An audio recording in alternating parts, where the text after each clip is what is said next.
All right, guys, this is another Photoshop video. We're going to learn how to change the color of areas in a photo in Photoshop Elements. Okay, and this is the photo we're going to work on. We're going to work on Marilyn Monroe. We're going to change her famously dyed platinum blonde hair into a different color. All right, so first things first, I've already got Photoshop open. Okay, make sure you got your layers on because we're going to work with layers once again. Okay, so I'm going to go to File, Open. I've already downloaded the JPEG of Marilyn down to my desktop, so I'm just going to open her up there. Okay, so there we are. We've got Marilyn Monroe. Okay, and first thing first, just like the wrinkles. Okay, we're going to create a duplicate background image because I don't want to mess with my original in case I make mistakes, but a copy I don't want. So same thing, I click on the background image, I take two fingers, press on my mouse pad and I get duplicate layer. We'll just keep it background copy. All right, hit OK. All right, so same thing. I don't want to see my original. Okay, I want to keep that invisible, so I click on the little eye. Now that background is invisible and I can do what I want with my background copy and I won't worry about messing up my original. All right, so like the wrinkles, all right, we're going to do some pretty detailed work, so I want to make Marilyn's head bigger. Okay, so I will click on the magnifying image, okay, and once again, I will zoom in on her, okay? Now I'm going to work with her hair at first. Okay, so once again, I want to I've made that a nice big picture, but I want to make sure that I get her, I want to make sure that I get her hair down there, okay?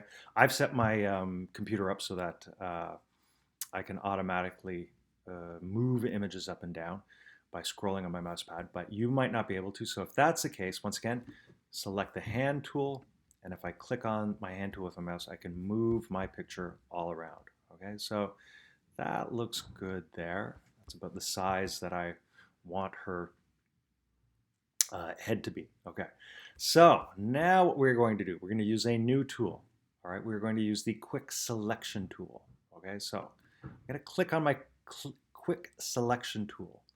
Now, once again, make sure that you have down here in your options, the quick selection tool here. You can see that we've got other options here. We've got a selection brush, refine selection brush, and a magic wand. We'll learn about those next year, year 9 when you guys get there.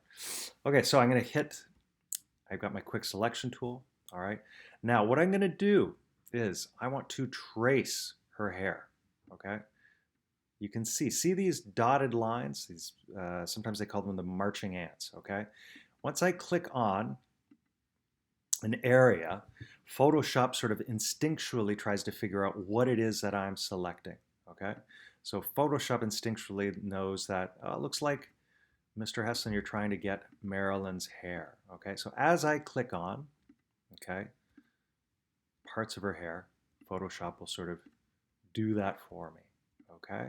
Now, our brush, like I said, we sort of we're doing detailed work, so 24 is a little big.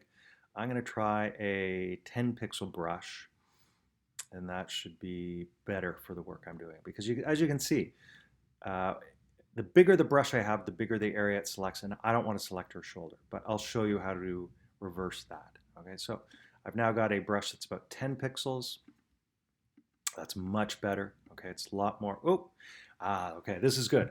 All right, now you can see I don't want to select her head. I just want to have her hair selected, okay? So if I have a big problem, if I select a big bunch of the image that I don't want, I can just go up here to edit and undo the quick selection tool, or down here my options, I can just do the undo. So I'm gonna click that, okay? So I'm gonna try to carefully, okay? So I can see that that's gonna keep happening. So I'm gonna make my brush even smaller. Okay, let's try to do about 6 pixels, see what happens there. Okay, so if that happens, this is what I do. Okay, keep selecting images, parts of her image that I don't want selected. I'll press the Option key.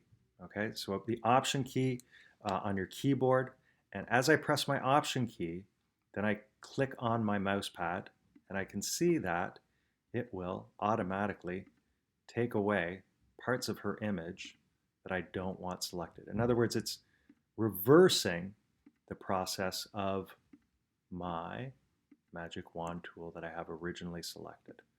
Okay, let's go. Let's get rid of all that stuff. There we go. Good. Okay, that's great.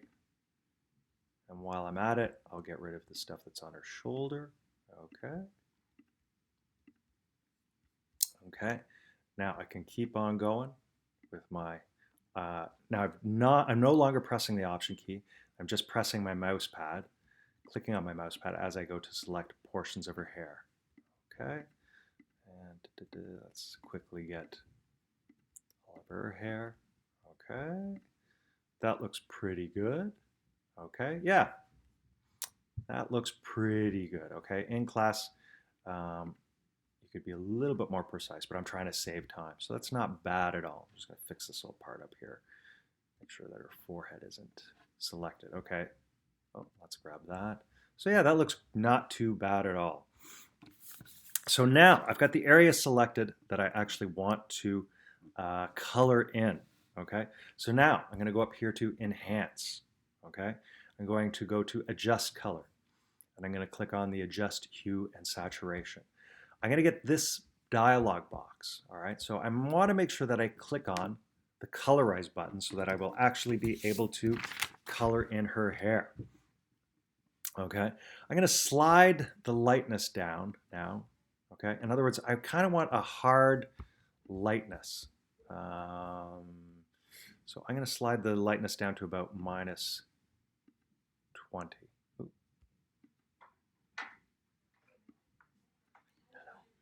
So just making a video for class. That's all right. It's fine. So yeah, I'm going to slide that down to about -20, right about there. And that just will control the lightness and the darkness of the image that I'm selecting. So saturation, I'd like you guys to put saturation to about 50 or so for this. Okay. And now with the hue, we can actually select the different color that I want. Okay, I think for this, no, I let you guys decide. I'm going to make Marilyn a redhead. Okay, so I got the hue all the way down there. Okay, and now I can click OK. And I'll let you guys decide. You guys can decide what sort of color you guys want for her hair. It's totally up to you. Okay, and that's how we do color. All right, now I'm just going to save her. Yep. I'm going to save it not as a PSD file, but I'm going to save it as a PNG file. That way it's much smaller and I could email it if I wanted to. I'm going to save it there, my wrinkles in color. That's cool with compression. We'll have a quick look at it. Okay, get rid of that. And there's my Marilyn now with the different, and you can see, okay. I'd actually like to go back because there's some areas here that I'd like to make better, okay? But and then yeah, it's bled over under shoulder, which I don't want to do. So I'll let you guys play with that, finesse with it. It'll take some time. The other thing I wanted you guys to do in class is to change this mink stole. I want you to change that from a white color to a black color, okay? So that's how we do color, all right? And yeah, feel free to play with the color of her hair. If you want to change the color of her lips, feel free to do that, whatever you want to do in class. All right, guys, see you in class.